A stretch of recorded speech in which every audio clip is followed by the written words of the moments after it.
You looked up how to build multi-app business automation in Zapier. This is exactly that, live on my screen. Let's jump in. I'm on the Zapier login page. I'll sign in with my account and the dashboard opens up. Before we create the Zap, I always check that my apps are connected. I click My Apps in the left sidebar. You need Google, Airtable, Asana, and Slack connected. If any are missing, connect them now so mapping works later. Alright, I click Create in the top left, then select Zaps. The editor loads with a blank trigger step. I click the trigger step, I type Google Forms into the search, select it. The trigger event is new form response. Every time someone submits the form, this fires. I hit continue, pick my Google account, then continue again. Now I choose the form from the dropdown. I have one called Business Inquiry, I select that. The editor shows the fields it found. Name, email, company, phone, service, budget, message, lead source. I always scroll through here to make sure every field I need is listed.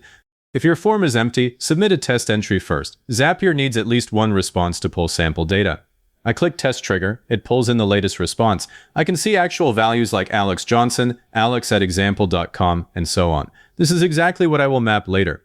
I review the fields, everything looks good, so I click Continue with selected record. Now I add the first action. I hit the plus button below the trigger. I search for Airtable, select it, and choose Create Record.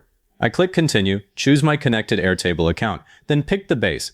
Mine is called CRM, and the table is Business Leads. Continue again, and Zapier shows the field mapping. It pre-matches fields where the names are similar, but I never trust that blindly. I go one by one, I pull name from the form into the Airtable name field. Email to email, company to company, phone to phone, service to service, budget to budget, message to message, lead source to lead source. I check each drop-down. If you cross-wire them, the wrong data lands in the wrong column and the whole flow falls apart. Take your time here. For the status field, I don't map anything from the form. Instead, I type new directly into the custom value box.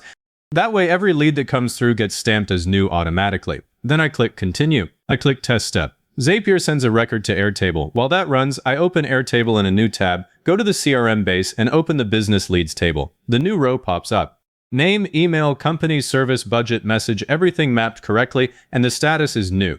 Back in Zapier, the test succeeded. Next, I add the Asana action. I click the plus again, search for Asana, select Create Task. Continue, pick my Asana account, choose the workspace, then the project. Mine is Business Leads. Now the task name, I want the sales team to recognize it instantly, so I map the form's name field, type a dash, then map the company field.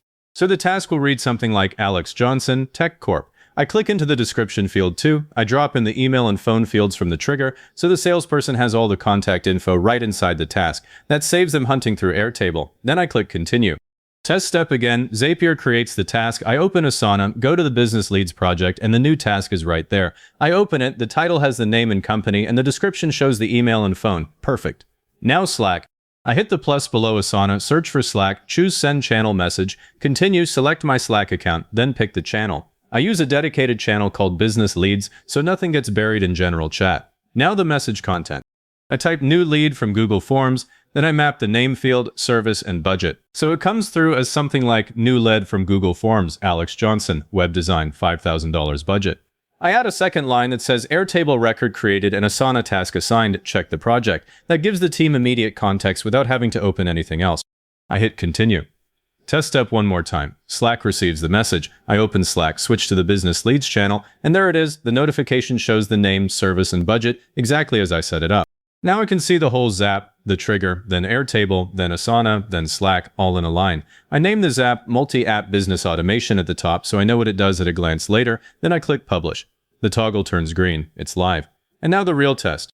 I open the Google form, fill out a fresh entry with a different name, and submit it. I go back to Zapier and click Zap History in the left sidebar. The new run appears, and within a few seconds it shows success across all steps. I open Airtable, the new record is there. Asana, a new task. Slack, a new notification. All three apps have the same lead data. That's a full end-to-end verification. Now that your Zap is live, there are two things I would check next. First, I open the Zap history anytime I want to see every run, replay a failure, or troubleshoot a mapping error.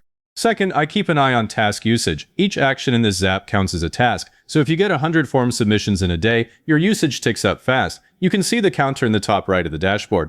And if you only want this Zap to run for leads with a budget over, say, $2,000, you can insert a filter step right between the trigger and Airtable. You click the plus, search for Filter by Zapier, and set the rule budget greater than $2,000. That keeps your workflow tight and your task count low. To this walkthrough got your multi-app automation running. Hit the like button, subscribe, and leave a comment saying this was helpful. Comments are what push this to other people looking for the same thing.